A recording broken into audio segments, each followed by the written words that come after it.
136 motociclistas perdieron la vida en Córdoba en este 2024. Reitero, 136 motociclistas. Y para reflexionar sobre este verdadero flagelo vial, lo hemos invitado al especialista, al abogado en seguridad vial, Guillermo Pacharón. Y gracias por acompañarnos. Un número que lo largamos y parece un número frío, pero es un montón. Gracias por venir. Por favor, muchas gracias. Sí, más que números te diría, son 136 personas que pierden, son 136 familias como mínimo, porque ese dato es lo que pudimos computabilizar. Se estima que el margen de error estadístico es un 20 o un 30% por encima, y estamos contando solamente la mortalidad. No tenemos ni idea de cuántas personas han quedado lisiadas, discapacitadas, sin un miembro, sin una pierna, sin un brazo. O sea, la dimensión de esto, realmente la moto es un vehículo de altísimo riesgo, y además de la forma en la que se conduce hoy la motocicleta, te diría en gran parte de Latinoamérica, se agravan esos riesgos. La moto de por sí es un vehículo mucho más riesgoso que un auto, porque no tengo chasis que me proteja, el cuerpo hace de chasis, pero además se agrava en el estilo y la forma de conducción que desarrollan los conductores de motocicleta, que tiene un componente sociocultural muy profundo, porque tiene que ver con la falta de transporte público, de eficiencia y de calidad y de seguridad que puedan las personas acceder para que eso disminuya. Es decir, a mayor deficiencia de transporte público, proliferan y aumentan más la motocicleta. Hoy es muy sencillo en la República Argentina conseguir una motocicleta. Si bien, por ejemplo, en la Municipalidad de Córdoba, el otorgamiento de la primera licencia de conducir de una motocicleta es mucho más complejo que incluso la de un auto.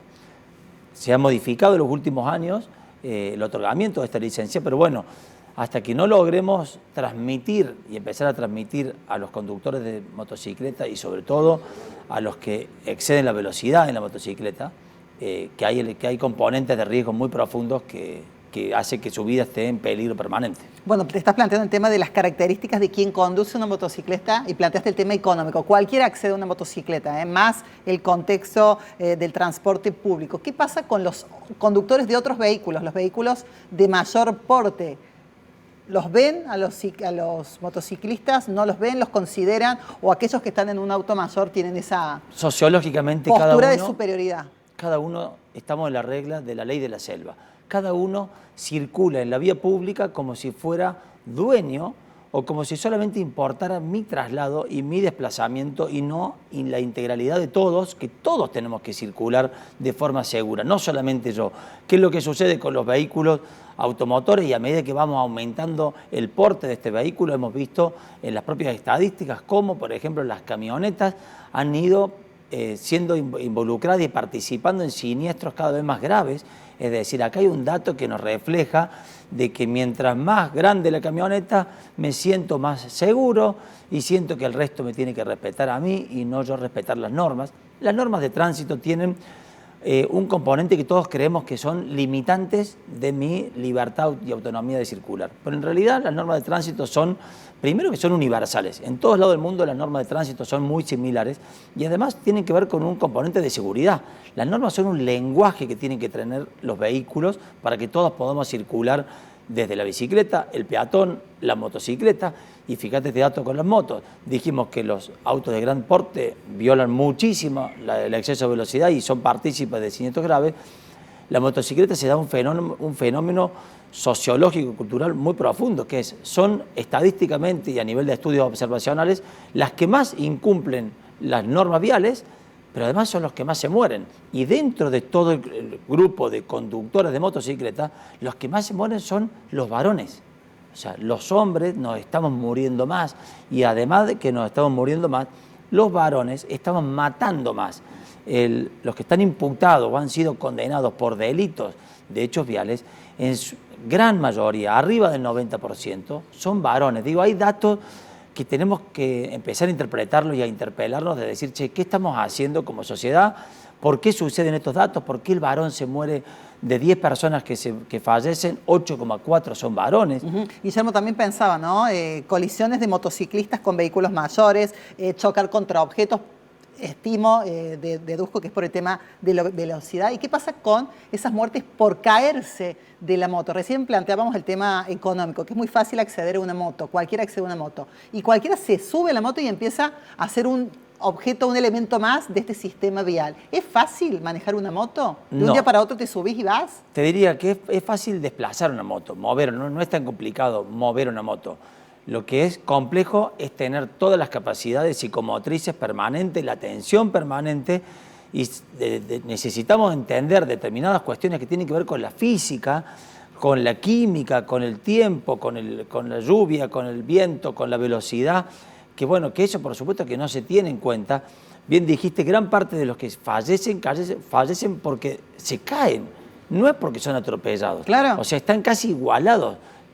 Pasa lo mismo con los vehículos automotores en una ruta.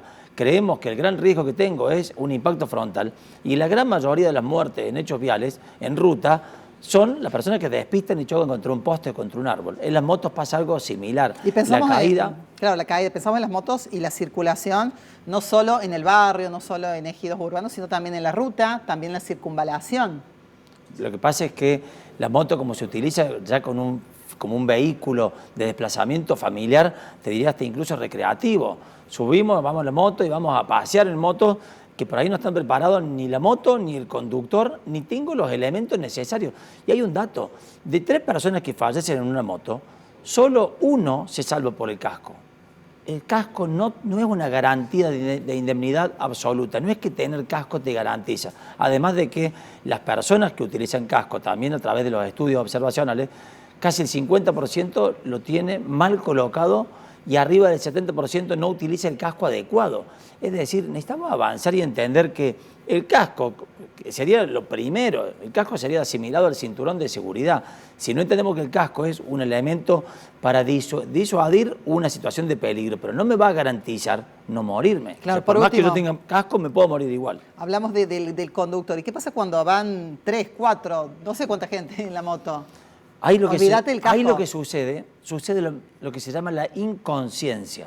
Y es fácil verlo en una motocicleta cuando va Motos la mamá grandes, ¿no? y con 3 chicos. Decimos, qué inconscientes, pero es el mismo grado de inconsciente cuando va una camioneta, último modelo, y van sus hijos que viven en un country y van todos los niños desateados atrás. No es consciente de lo que puede suceder físicamente si esa camioneta tumba, sus hijos se mueren, sea Messi o sea una persona que tiene una moto que va con su hijo. La falta de conciencia hace de que no tomemos medidas preventivas para modificar. Si sintieran el peligro real al que están expuestos, o sea, estamos caminando rodeados de monos con navajas, si lo sintiéramos, cambiaríamos el comportamiento aún cuando no nos quede otra que desplazarnos en la moto. O sea, es decir, por más de que yo tenga que utilizar la motocicleta, la utilizaría con un cuidado, sobre todo en relación a la atención y a la velocidad. Guillermo Pacharoni, un gusto como siempre, a pensar, reflexionar y no ser imprudentes. Gracias, como siempre. Por favor. Feliz año para todos y un gusto. Muchas gracias por acompañarnos en este espacio siempre que lo hemos requerido. Estamos en la crónica central y el dato, 136 personas han muerto este año, conductores de motocicletas. Con esta información nos vamos al corte más.